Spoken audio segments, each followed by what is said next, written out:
نه چون باطنه، از باب نه چون باطنه اشکال نداره. حتی اون اگر به دستش تسبیح طلا بگیره، اونی که میگه دندون طلا اشکال نداره میگه تسبیح طلا اشکال نداره. اگه به سینه‌ش یه چیز طلا میذاره پوشیدنی گفتن اشکال داره، چون روایاتی که معتبر سندن و اجماعیه پوشیدن طلا برای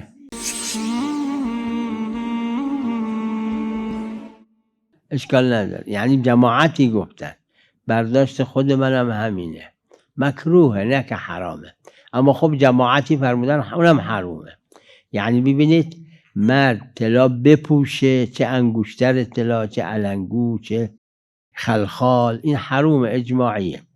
اما زینت طلا اگه پوشیدنی نباشه، مثل همین روکش دندون طلا یا فرض کنید تسبیح طلا دستش میگیره، محل خلافه، چون روایاتش در پوشیدن